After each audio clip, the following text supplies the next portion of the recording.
Welcome to my channel, Sunshine Shoulders. I'm Calvin. Thank y'all so much for stopping by today. I'm truly grateful.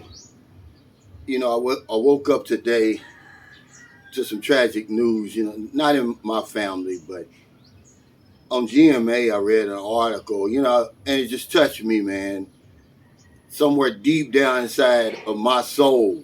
I mean, it really did. And I just felt compelled to share the story with you. Uh, and why I really have such admiration, for Filipino people that I've been over here. This is a tragedy. Two sisters drowned, and it's always a tragedy when children die like this. I'm going to read it straight from GMA, but I can just imagine. It's hot over here, and they probably were trying to find some relief from the heat. But anyway, let me read it, see, because I don't want to leave anything out. It says two children tragically lost their lives due to drowning in an irrigation site in Bantay, Ilocos. This is a province. The victims were Judy Lynn Pito, age 7, and her younger sister, Princess, who was just 5 years old. They had gone for a swim near their house when the unfortunate incident occurred.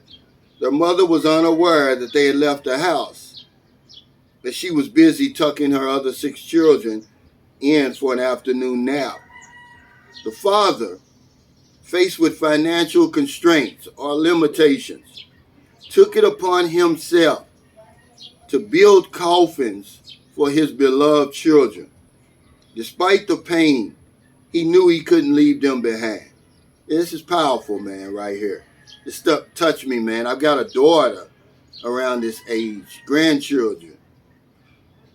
The family's relative had seen the children near their area and advised them to return home. But the kids hid and went back to the immigration site. Although they were playing, it appears they had intended to swim, even though they didn't have the proper attire. Authorities have issued reminders to parents living near irrigation sites. These are reservoirs that are built to help, during times like this, help the farmers, emphasizing the importance of closely monitoring their young children during playtime. Tragedies like this serve as a heartbreaking reminder of the need for vigilance and safety precautions in such areas. Some people are just built different, man. I have to admire the strength, man, and the love that the father had for his children, man.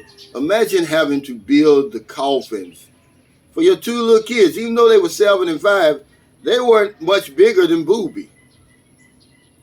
I'm compelled to share the story with you, and I'm also compelled to help this family. I reached out to them. On Facebook, there's a story, and left a number for information, and I texted them. I said, hey, how can I help? Because I want to help, and I haven't received any response back yet. But when I do, I'm going to put it on my community page. Don't send me anything. I want you to send it straight to the family.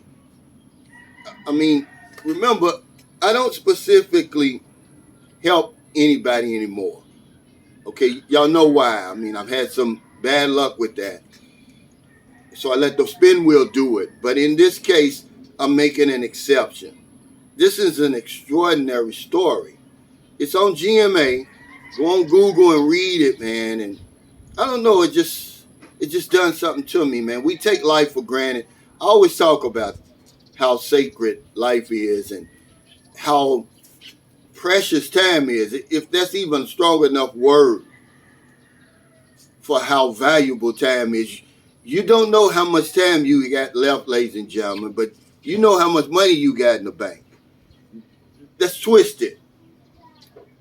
And I just want to help this family if we can, man. I sent my sincerest condolences out to the family. I mean, it's just one of the saddest stories I've ever read. I mean, it's been a bad April for children over here. 3 children died, drowned in the Val. I mean, it's hot, man. And children are trying to find relief from the heat. What better way to do it than to go swimming? Children love to go swimming. And then a 14-year-old, a young lady, was killed in her house, shot and killed in her house in Cebu while she was studying. I mean, it's just, I don't know, man. Of all the stories, this one touched me. I hug Booby tight today, man. It's just so sad because I can see them running off to go swimming, not telling anybody because they know the mother was going to say, no, don't do it. But read the story, and if you can help this family, help them. Okay, I don't ask this a lot, but this is one of those instances where I'm just compelled to do it. I can't turn my back and just, send my thoughts and prayers. Okay, so thank y'all so much for stopping by. I hate to give you this kind of news, really, but, I'm boots on the ground over here. And you're going to hear about stories like this. Anytime a child dies, especially in an accident or violence, it's sad. But when a father has to build the caskets, and he did it. I mean, he built just some unbelievable caskets for his children because he didn't have the money to do it, man. Come on, guys. If this doesn't touch you, then you're dead already. It's just so heartbreaking to me, man. I don't know why. I guess with me having a daughter and then him building those caskets, man, I don't know. It messed me up, man. I feel some kind of way today.